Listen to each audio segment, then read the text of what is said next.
তো ভাই আপনি কি সকালে ঘুম থেকে উঠে বালিশে চুল পড়ে থাকতে দেখেন? চুল আঁচড়াতে গেলেই চিরুনিতে কয়েক গোছা চুল উঠে আসে। স্নানের সময় আপনার মাথার চুল বুঝি প্রতিদিন একটু একটু করে কম হয়ে যাচ্ছে। আর সব থেকে ইরিটেটিং ব্যাপার হলো শুধু চুল পড়াই নয়, চুল হয়ে যায় ড্রাই, রাফ, ফ্রিজি আর লাইফলেস। আয়নার সামনে দাঁড়ালে মনে হয় এত দ্রুত চুল পাতলা হয়ে যাচ্ছে কেন? আগে তো এমন ছিল না।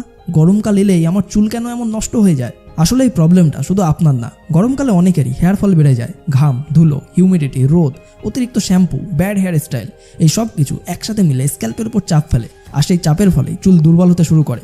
কিন্তু ভালো খবর হলো, চুল পড়া কমানোর জন্য সবসময় এক্সপেন্সিভ ট্রিটমেন্ট লাগে না। অনেক সময় ছোট ছোট হ্যাবিট চেঞ্জ করলেই অনেক বড় ডিফারেন্স এনে দিতে পারে। তাই আজ আমি আপনাকে একটা complete summer hair care routine বলবো, যেটা ফলো করলে আপনি গরমকালে হেয়ার ফল অনেকটাই কন্ট্রোল করতে পারবেন। আর ভিডিওর একদম শেষে আমি একটা খুব কমন মিস্টেক বলবো, যেটা অনেকেই ডেলি করে থাকে কিন্তু বুঝতেই পারে না যে সেটাই তাদের চুল পড়ার একটা সবথেকে বড় কারণ হতে পারে। সো টিপস নাম্বার 1 হলো, চুল ধোয়ার আগে অবশ্যই আঁচড়িয়ে নিন। এই টিপসটা শুনতে অনেকের সম্পূর্ণ নতুন আর ফালতু মনে হতে পারে, বাট আসলে এটা অনেক বেশি ইম্পর্টেন্ট। গরমকালে ঘাম, ধুলো, ময়লা, বালিশা ঘষা আর বারবার হাত ধোয়ার কারণে চুল অনেক জায়গায় জট পাকিয়ে যায়। এখন এই জট পাকানো চুল যদি আপনি সরাসরি শ্যাম্পু করেন তাহলে ব্রেকেজ হওয়ার চান্স অনেক বেড়ে যায়। তাই শ্যাম্পু করার আগে কয়েক মিনিট সময় অবশ্যই নিন। আস্তে আস্তে নিচের দিক থেকে উপরের দিকে চুল আঁচড়ান, জোরে একদম টানবেন না, কারণ চুলকে যত কেয়ার দিয়ে হ্যান্ডেল করবেন ততই আপনার চুল ভালো থাকবে। আর এই ছোট্ট স্টেপটা হেয়ার ফল কমাতে আর শ্যাম্পুইংকে ইজি করতে অনেক বেশি হেল্প করে। টিপস নাম্বার 2, স্ক্যাল্পে কোকোনাট অয়েল ম্যাসাজ করুন।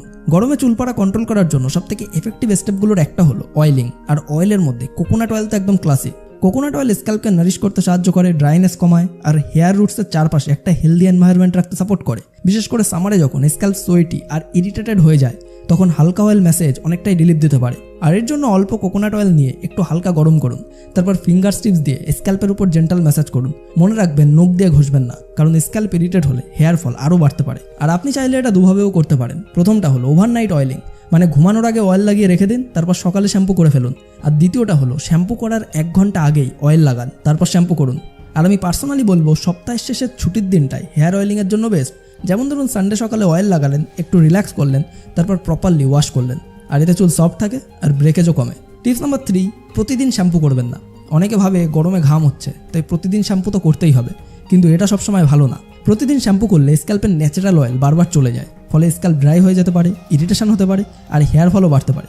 বেশিরভাগ মানুষের জন্য সপ্তাহে 2 বার শ্যাম্পু করাই যথেষ্ট। অবশ্যই স্ক্যাল্প যদি খুব অয়েলি হয় তাহলে ফ্রিকোয়েন্সি একটু অ্যাডজাস্ট করা যেতে পারে, কিন্তু ব্লাইন্ডভাবে কখনোই ডেলি শ্যাম্পু করা ঠিক না। আর শ্যাম্পু করার সময়ও তাড়াহুড়া করে করবেন না, অর্থাৎ মাত্র কয়েক সেকেন্ডেই শ্যাম্পু লাগিয়ে ধুয়ে ফেললে আপনার স্ক্যাল্প কিন্তু প্রপারলি ক্লিন হয় না। তাই প্রথমে অল্প শ্যাম্পু নিয়ে স্ক্যাল্পের সার্কুলার মোশনে লাগান, তারপর নর্মাল ওয়াটার দিয়ে ধুয়ে ফেলুন। আর চাইলে আপনি দ্বিতীয় রাউন্ডেও আবারও অল্প শ্যাম্পু ব্যবহার করতে পারেন। এতে আপনার স্ক্যাল্পে থাকা এক্সট্রা ঘাম, ডার্ট আর oil build up properly remove হয়।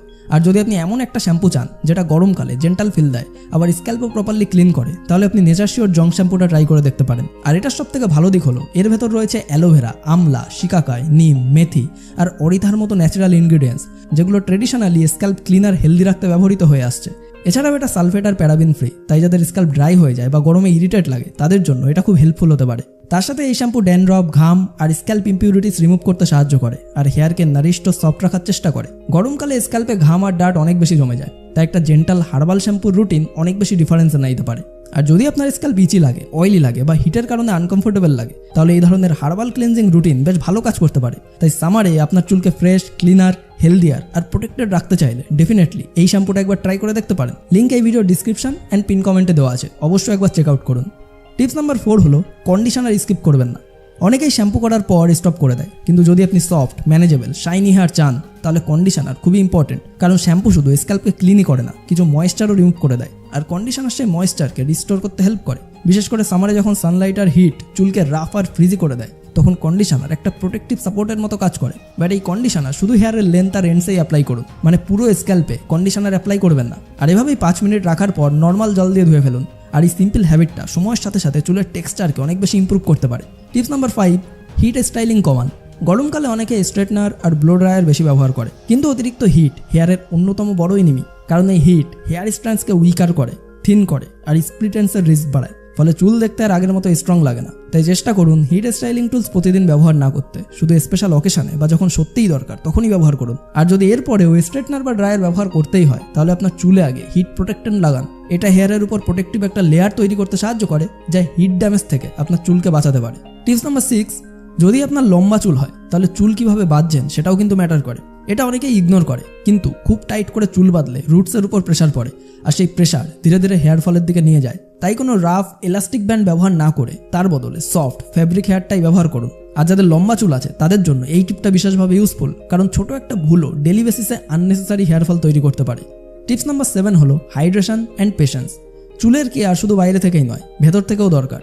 আর জল কম খেলে শরীর যেমন উইক হয়, চুলও তেমনি কিন্তু ড্রাই আর লাইফলেস হয়ে যেতে পারে। তাই সামারে বডি হাইড্রেটেড রাখাটা খুবই ইম্পর্টেন্ট। তাই 3 থেকে 4 লিটার জল প্রতিদিন অবশ্যই পান করুন। তার সাথে আপনার স্ক্যাল্পের কন্ডিশন খেয়াল রাখুন, আর খুব রাফ ট্রিটমেন্ট এড়িয়ে চলুন। আর একটা জিনিস খুব পরিষ্কার করে বলি, অনেকেই এই রুটিনগুলো 1 সপ্তাহ ফলো করবে, তারপর ছেড়ে দেবে। কিন্তু আপনি যদি রেগুলারলি অয়েলিং করেন, প্রপারলি শ্যাম্পু করেন, কন্ডিশনার ব্যবহার করেন, হিট কমান, টাইট হেয়ার স্টাইলকে অ্যাভয়েড করেন, আর আপনার স্ক্যাল্পের প্রপার যত্ন নেন, তাহলে ধীরে ধীরে ডিফারেন্স আপনি দেখতে পাবেন। আর হ্যাঁ, মাঝে মাঝে ছোটো ট্রিম করাও ইউজফুল হতে পারে, কারণ চুলের স্প্লিট এন্ডস রিমুভ করলে চুল ওভারঅল হেলদিয়ার দেখায় আর ব্রেকেজও কমে। সো যদি আপনি এই সিম্পল স্টেপগুলো রেগুলার ফলো করেন, তাহলে গরমকালেও আপনার চুল অনেক বেশি হেলদিয়ার, শাইনিয়ার আর ইজিয়ার টু ম্যানেজ হবে। সো আজকের এই ভিডিওটি আপনার লাইফের জন্য একটুও কাজের মনে হলে লাইক করুন, শেয়ার করুন আপনার সেই সমস্ত বন্ধুদের সঙ্গে যারা নিজের চুল নিয়ে অনেক বেশি চিন্তায় রয়েছে। আর এমনই সমস্ত কার্যকরী ভিডিও সবার প্রথমে পাওয়ার জন্য এখনই আমাদের চ্যানেলটিকে সাবস্ক্রাইব করে পাশের বেল আইকনটিকেও প্রেস করে রাখুন। সম্পূর্ণ ভিডিওটি দেখার জন্য আপনাকে অসংখ্য ধন্যবাদ। আপনার সময় অনেক অনেক অনেক ভালো কাটুক।